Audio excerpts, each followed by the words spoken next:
Informasi lainnya, Saudara, Pengadilan Negeri Jakarta Selatan menggelar sidang gugatan pra-peradilan mantan Menteri Pertanian Syahrul Yassin Limpo melawan Komisi Pemberantasan Korupsi. Gugatan pra-peradilan dilayangkan Syahrul Yassin Limpo karena tidak terima ditetapkan sebagai tersangka kasus dugaan korupsi di Kementerian Pertanian. Tujuan dari sidang perdana pra-peradilan ini untuk mendengar jawaban hakim tunggal dari 4 petitum yang digugat oleh Syahrul Yassin Limpo. Adapun 4 gugatan tersebut adalah mengabulkan pra-peradilan sepenuhnya, menyatakan penetapan tersangka pada pemohon tidak sah dan batal demi hukum, menyatakan surat perintah KPK pada 26 September tidak sah dan batal demi hukum, dan menyatakan status pemohon sebagai tersangka oleh KPK tidak sah dan batal oleh hukum.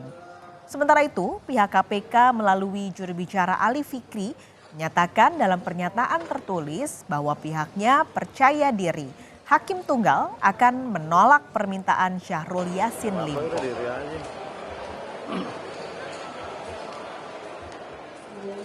Untuk mengetahui informasi terkini, kita sapa jurnalis Kompas TV Karima Anissa di Pengadilan Negeri Jakarta Selatan. Karima, apakah KPK sudah terkonfirmasi hadir dalam persidangan hari ini?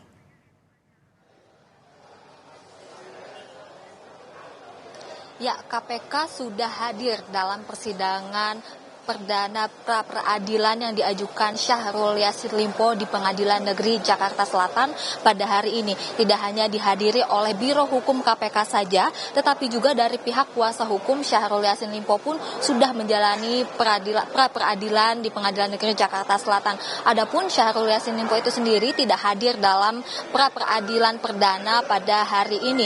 Tujuan dari pra-peradilan hari ini, Paskalis dan juga saudara, perlu diketahui bahwa adalah pra-peradilan ini diajukan oleh Syahrul Yassin Limpo, yaitu tersangka kasus dugaan korupsi yang menjeratnya di lingkungan Kementerian Pertanian atas dugaan gratifikasi jabatan dan juga pemerasan eselon 1 dan lingkungan di Kementerian Pertanian lainnya.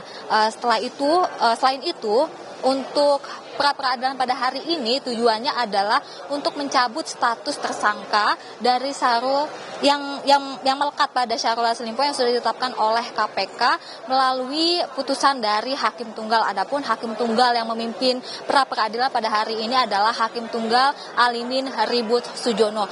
Ini baru saja jam 11 tadi sidang pra-peradilan ini sudah selesai dijalankan, yang dimana agenda pada hari ini adalah membaca petitum atau gugatan dari kuasa hukum Syahrul Yassin Limpo. Saya akan membacakan ulang, ada 4 gugatan yang diajukan oleh Syahrul Yassin Limpo kepada Hakim Pengadilan Negeri Jakarta Selatan, yaitu mengabulkan pra-peradilan sepenuhnya. Lalu yang kedua adalah menyatakan penetapan tersangka pada pemohon atau pada Syahrul Yassin Limpo ini tidak sah dan batal demi hukum.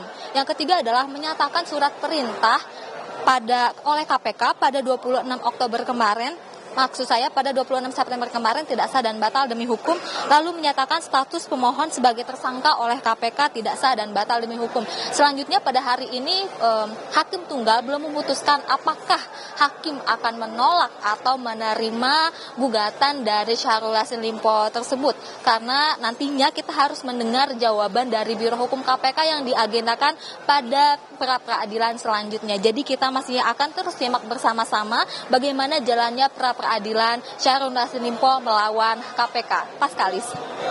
Karima, akhirnya kan ini KPU hadir setelah sebenarnya KPK sempat mengajukan penundaan persidangan selama 3 pekan tapi ditolak oleh majelis hakim. Nah, sebenarnya apa alasan KPK meminta penundaan selama 3 pekan itu?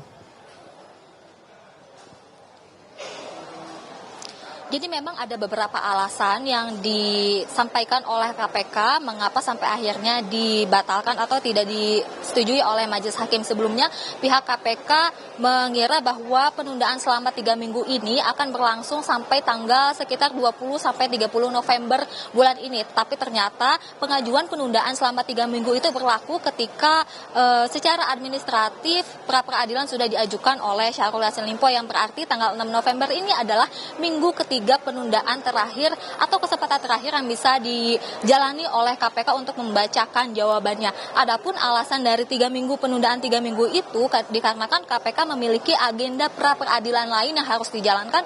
Lalu yang kedua adalah KPK harus mempersiapkan jawaban dari pra peradilan yang dilayangkan oleh Syahrul Yassin Limpo ini. Terkait dengan agenda yang ditunda, selanjutnya majelis hakim atau hakim tunggal ini pun sudah memutuskan dan berunding secara bersama-sama bahwa nantinya ke depannya tepatnya pada besok hakim tunggal memberikan kesempatan kepada Biro Hukum KPK untuk memberikan jawaban dari 4 gugatan yang tadi sudah disebut. Lalu lanjut lagi pada 8 November bukti surat dari Syahrul Yassin Limpo dan juga dari KPK nanti akan disampaikan di pengadilan. Entah itu bukti-bukti lainnya maupun bukti surat lainnya.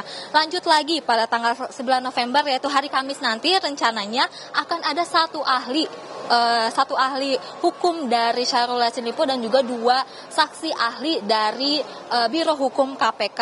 Nanti selanjutnya pada tanggal 10 November yaitu hari Jumat nanti akan dibacakan kesimpulan dari pembacaan gugatan dan juga pembacaan jawaban dari Biro Hukum KPK ini. Lalu untuk putusan nanti akan dijalankan pada hari Selasa tanggal 14 November 2023. Nah, ini dia yang ditunggu-tunggu Paskalis dan juga saudara, bagaimana nantinya hakim memutuskan terkait dengan pra peradilan atau gugatan 4 gugatan yang tadi sudah dilayangkan dari pihak Syahrul Yassin Limpo terkait dicabutnya status tersangka dari dugaan kasus korupsi yang menjeratnya di lingkungan Kementan. Paskalis.